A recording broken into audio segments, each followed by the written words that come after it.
game never stops, and neither do we. Welcome to the SDH Network. We are around the corner from everywhere. I'm Jason Longshore. Good morning. This is your Tuesday edition of the Morning Espresso, brought to you by Oglethorpe University, Atlanta's premier undergraduate learning experience and soccer powerhouse. We've got a massive Champions League slate today, some developments on Atlanta's NWSL future, and some storylines from the World Cup draw, news from around the soccer world. Plenty to dig into. Pour yourself a cup of coffee and settle in. We've got plenty to get to. Before we dive into today's matches, a little bit of a nod to this date in soccer history. It's still weird looking back at 2022 with a World Cup being played at this time. But 3 years ago today, one of the wildest World Cup knockout matches ever was played. Argentina and the Netherlands, the infamous Battle of Lusail. Messi was brilliant. You had 17 yellow cards, that late free kick routine to tie it, Wout Weghorst getting under everybody's skin, Que Miras Bobo, all of it. The penalty shootout, the celebrations after, it was chaos. It was electric. It was everything that we love about this game, all wrapped into one insane 2+ hour package. I don't know if match day 6 of the Champions League is going to get to that level, but there's a lot on the line for a lot of different teams as we get into another round of Champions League. Biggest drama of the day is Liverpool at Inter. Mo Salah not on the plane. Saturday, Mo Salah publicly said that the club had thrown him under the bus. Didn't expect to hear that. Liverpool's response, they didn't fine him, they didn't suspend him, they just didn't take him to this match. Arne Slot said, usually I'm calm and polite, but that doesn't mean I'm weak. This is the way we reacted. He's not here.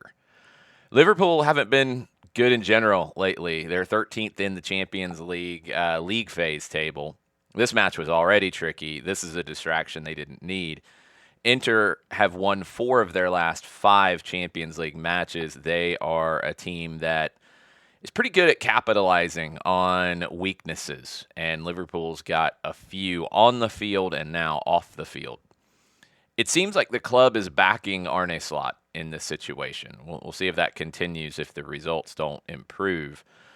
We'll see how the locker room comes together. We'll see how everything is handled with Mo Salah heading off to AFCON after the weekend. Will he factor into the weekend's match? I don't know. A win tonight would be very good for the club to calm everything. A bad result tonight, it could be a very loud next few days as you head to a match in Anfield over the weekend. Speaking of loud, let's go to Madrid.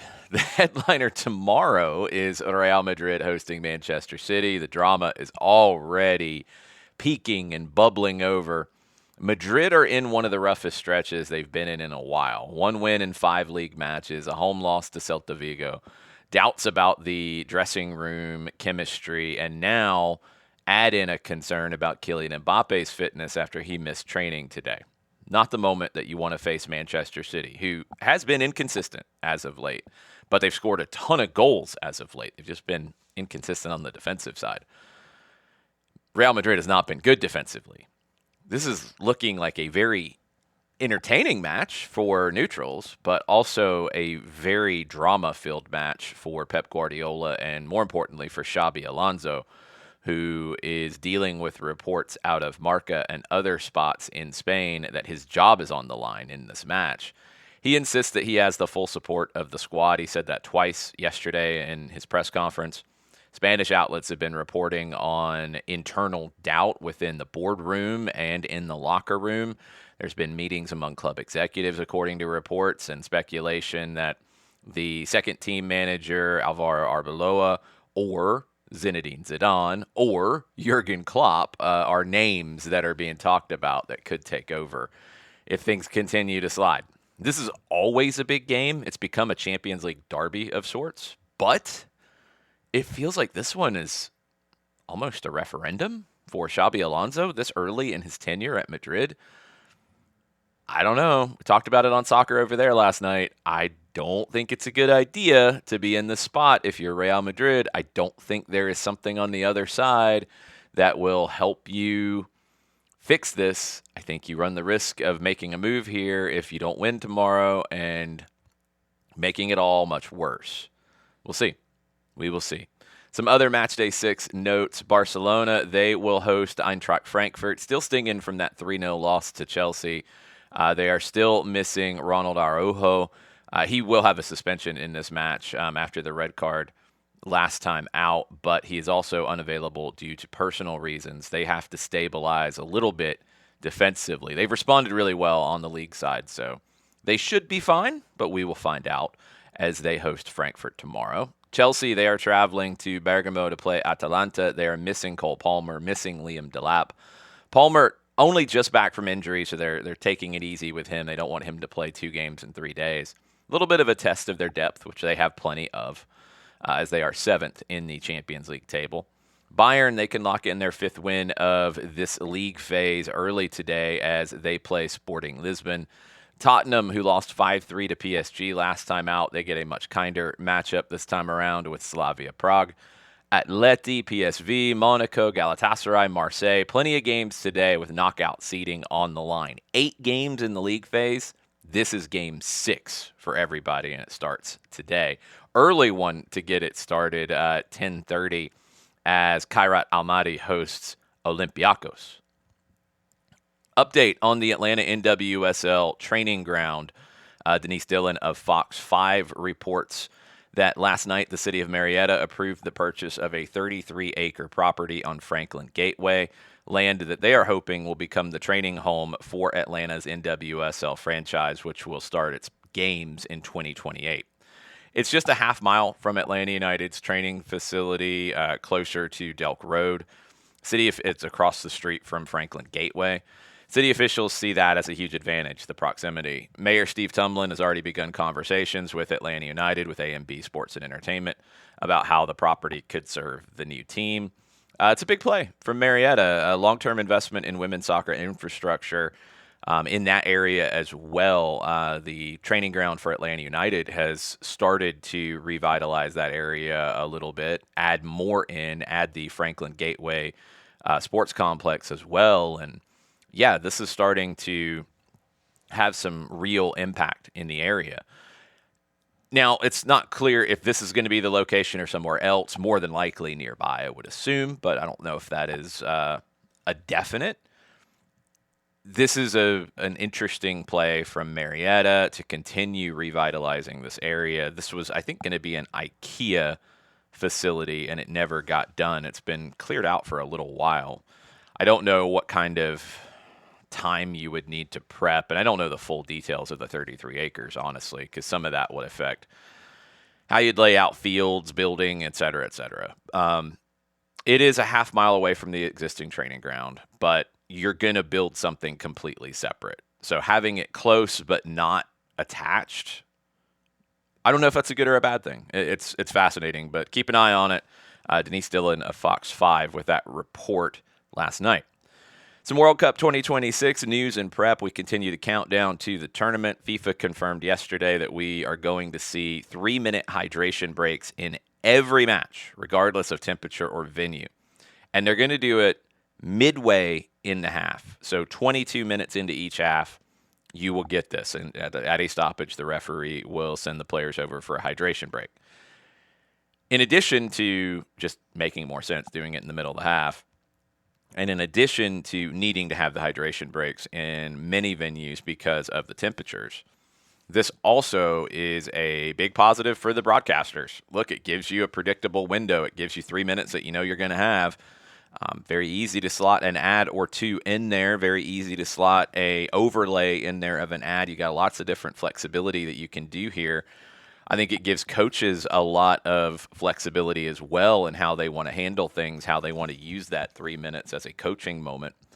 It's also, look, all of that is part of it, but it's also about player welfare with the travel, with the temperatures, with all of it. So I think FIFPro was wanting 2 short hydration breaks in each half. This is maybe a little bit of the compromise, and we'll see how it works out next summer. The Dutch, they announced warm-up friendlies in March. They're going to play Norway and Ecuador in the Netherlands. Two good tests for them as they gear up for a tricky Group F.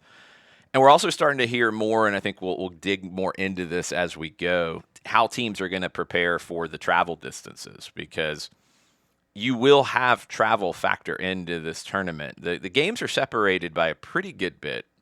You don't have teams playing in very short windows, and you will have a few who kind of got bad luck in the travel, but in general, they're trying to keep that as manageable as possible. But sleep cycles, nutrition plans, charter flights and how they're handled and what you can do on the charter flight. And can you use that as recovery? Do you want people to sit the whole time? Can they sleep?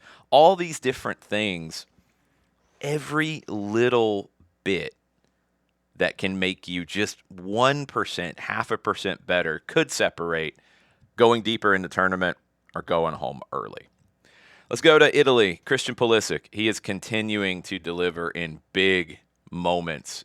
Said he felt basically dead fighting off the flu. He came off the bench in this one. He scored twice to bring Milan back to beat Torino 3-2 win.